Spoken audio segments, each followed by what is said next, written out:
त्र्यंबकं यजामहे सुगंधिं पुष्टिवर्धनम् उर्वारुकमिव बन्धनान् मृत्योर्मुक्षीयमामृतात्। त्र्यंबकं यजामहे सुगंधिं पुष्टिवर्धनम्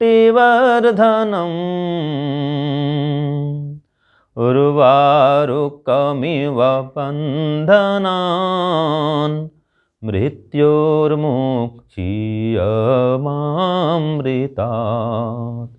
उर्वारुकमिव बन्धनान् मृत्योर्मुक्षीयमामृतात्। ओम। सबको सादर नमस्ते जी। वैदिक पाठशाला के कार्यक्रम में आपका हार्दिक स्वागत है। आप सभी लोग इसी प्रकार श्रद्धा भाव से ईश्वर की भक्ति से परिपूर्ण होते हुए स्वाध्याय, साधना, सेवा करते हुए ईश्वरीय पथ में आगे बढ़ें। ईश्वर के ज्ञान, वैदिक ज्ञान को प्राप्त करें और बढ़ाएं, दूसरों तक पहुंचाएं और अपने जीवन को सुखमय बनाएं और मोक्ष की ओर बढ़ें। इस लोक में और परलोक में आप सुख, शांति, समृद्धि को प्राप्त करें।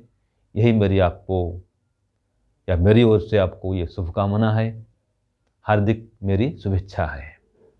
तो आइए आज के विषय में आते हैं। आज हम लेंगे वैशेषिक दर्शन का संक्षिप्त परिचय। तो जो वैशेषिक दर्शन है मेरे सामने है, वैशेषिक दर्शन आप देख रहे हैं। तो ये जो वैशेषिक दर्शन है यह महर्षि कणाद जी की रचना है। महर्षि कणाद जो कि परमाणु शास्त्र के जनक थे, आप देख पा रहे हैं। तो महर्षि कणाद जी ने इस ग्रंथ में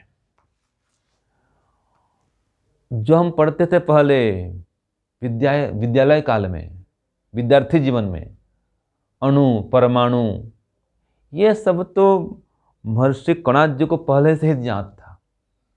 तो इसका विषय ज्ञान विज्ञान ही है। भौतिक ज्ञान विज्ञान, रसायन ज्ञान विज्ञान, ये सब इसमें भरा पड़ा हुआ है। तो जो वैशेषिक दर्शन है वास्तव में वैज्ञानिक दर्शन है और ज्ञान विज्ञान से भरा हुआ यह शास्त्र है। आधुनिक ज्ञान विज्ञान का मूल स्रोत है, रसायन शास्त्र का, भौतिक शास्त्र का मूल स्रोत है। और जो महर्षि कणाद थे वे स्वयं एक बड़े वैज्ञानिक थे। तो संसार के परमाणु पर्यंत मूल तत्वों का, सूक्ष्म तत्वों का वे महान ज्ञाता थे और उन्होंने संसार को जो परमाणु सिद्धांत प्रदान किया था, परमाणु ज्ञान विज्ञान प्रदान किया था, वो आज के वैज्ञानिक भी वहाँ तक नहीं पहुँच सके हैं, क्योंकि वो ईश्वर से जुड़े हुए थे, वेद से जुड़े हुए थे। तो उनका जो विज्ञान था, वो जो वैज्ञानिक थे वो तो ऋषि वैज्ञानिक थे, ईश्वर दृष्टा वैज्ञानिक थे। तो पहले जो भी ऋषि हुए हैं वो सब वैज्ञानिक थे। तो महर्षि कणाद भी बहुत बड़े वैज्ञानिक थे और ऋषि थे और उन्होंने ये परमाणु शास्त्र का लेखन किया है, जिसको उन्होंने वैशेषिक दर्शन के नाम से प्रसिद्ध किया। माने वैशेषिक दर्शन, विशेष पदार्थों का उन्होंने यहाँ पर उल्लेख किया है, उनका हमको ज्ञान कराया है। तो देखिए इसके भाष्यकार हुए हैं प्रशस्त पाद। ये है प्रशस्त पाद भाष्य आप देख रहे हैं। तो प्राचीन भाष्यकार हुए हैं जिन्होंने महर्षि कणाद जी के सूत्रों की व्याख्या की है। ऐसे ब्रह्ममुनि भाष्य हम पढ़ते थे विद्यार्थी जीवन में, वो भी इसके भाष्यकार हुए हैं। फिर अनेक टीकाकार भी मिलते हैं शास्त्रों के। तो सूत्रकार माने जो अति संक्षिप्त वाक्यों की रचना करते हैं, जैसे महर्षि कणाद, सांख्य में महर्षि कपिल, योग में महर्षि पतंजलि। वे अति छोटे छोटे वाक्यों की रचना करते हैं जिनको हम सूत्र बोलते हैं, और फिर उसकी व्याख्या जो होती है उसको हम भाष्य कहते हैं। वो भाष्य संस्कृत में होता है, और फिर उसकी हिंदी में लोग व्याख्या करते हैं, टीका भी लिखते हैं। तो उन्हें टीकाकार होते हैं, व्याख्याकार होते हैं, वो आगे आगे ये क्रम चलते जाता है। तो सूत्रों को जो नहीं समझ पाते हैं, इसके लिए भाष्य की आवश्यकता पड़ती है। जब भाष्य भी सब लोग नहीं समझ सकते हैं तो उसको और सरल करने के लिए उसकी और व्याख्या करनी पड़ती है। फिर उसको हिंदी में और उसको विस्तृत रूप से लिखना पड़ता है विद्वानों की, कि जन सामान्य तक वो जो ग्रंथ का विषय है वो पहुंच सके। तो इस प्रकार से हम देखते हैं वैशेषिक दर्शन जो है वह अद्भुत ग्रंथ है, ज्ञान विज्ञान से परिपूर्ण एक वैदिक ग्रंथ है, दार्शनिक ग्रंथ है। तो इसमें कितने अध्याय हैं, कितने आहनिक हैं, ये इसका मैं आपको परिचय देता हूँ।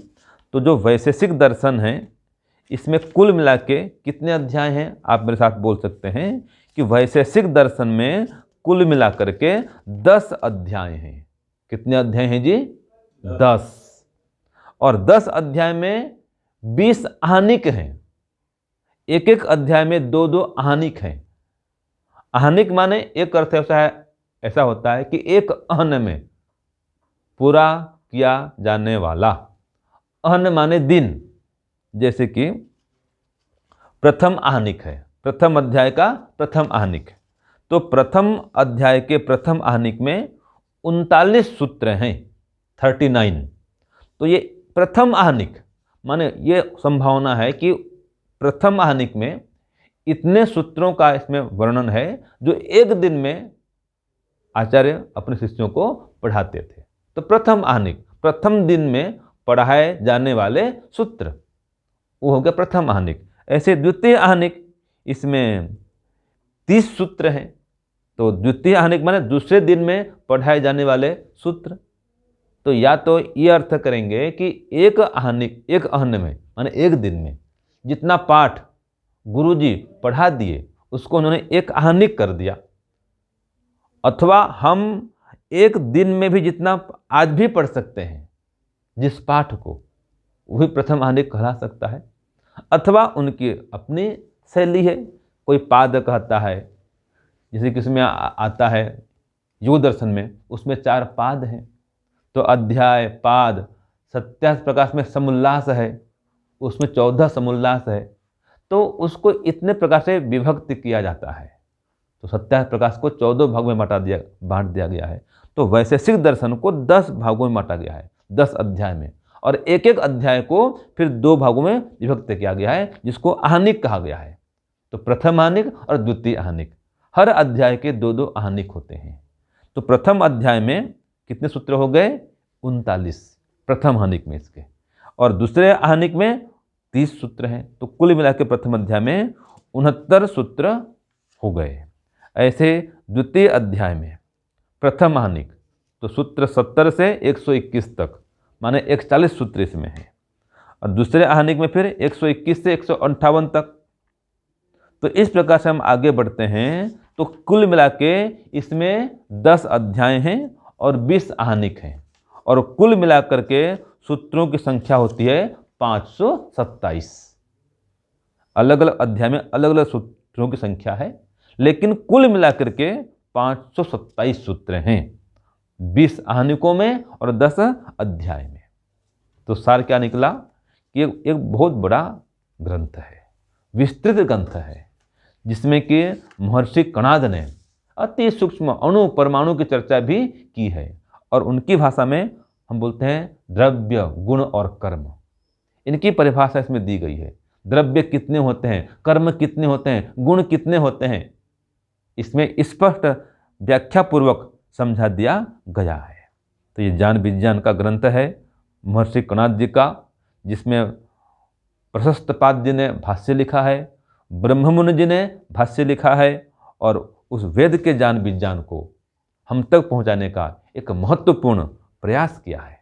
तो 527 सूत्रों के माध्यम से महर्षि कणाद ने इसकी रचना की थी, और उन सूत्रों को अति विस्तृत रूप से फिर भाष्य के माध्यम से प्रस्तुत किया गया। तो हम देखते हैं कि इन सूत्रों में, इन अध्यायों में, इन आहनिकों में क्या क्या विषय हैं, उसका हम संक्षेप में ज्ञान प्राप्त करेंगे। तो देखिए, जो इसका प्रथम सूत्र है, वैशेषिक दर्शन का प्रथम सूत्र क्या कहता है कि अथातो धर्मम व्याख्यास्यामः, अब हम धर्म की व्याख्या करेंगे जिससे कि मानव मात्र का कल्याण हो, उस धर्म की हम व्याख्या करेंगे। तो मोक्ष को प्राप्त करने के लिए तत्वज्ञान चाहिए, उस तत्वज्ञान को पाने के लिए धर्म का आचरण चाहिए, धर्मपूर्वक जीवन यापन चाहिए। तो वास्तव में धर्म क्या है, इसको यहाँ पर बतलाया जाएगा। तो सूत्र 2 में उसकी और विवेचना करते हैं, कहते हैं कि धर्म क्या है जिसकी हम चर्चा करेंगे, जिसकी व्याख्या करेंगे।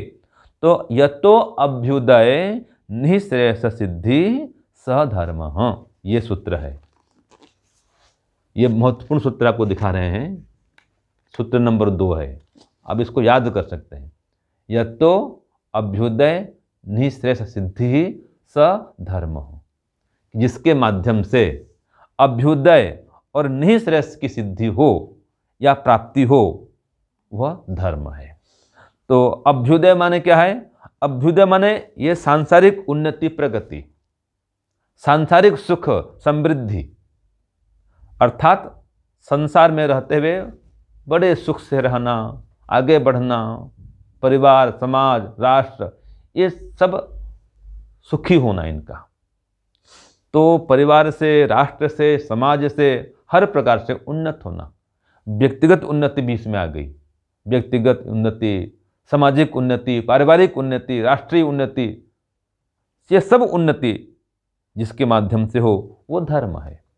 और इतना ही नहीं, इसके साथ साथ हमको मोक्ष की भी प्राप्ति हो। तो अभ्युदय माने तो हो गया लौकिक सुख, शांति, समृद्धि, उन्नति, प्रगति की प्राप्ति, और निःश्रेयस माने मोक्ष की प्राप्ति, अर्थात अपवर्ग, जन्म और मरण से, ये बंधन से छूट जाना और परमेश्वर के, परमात्मा के परम आनंद को प्राप्त करना।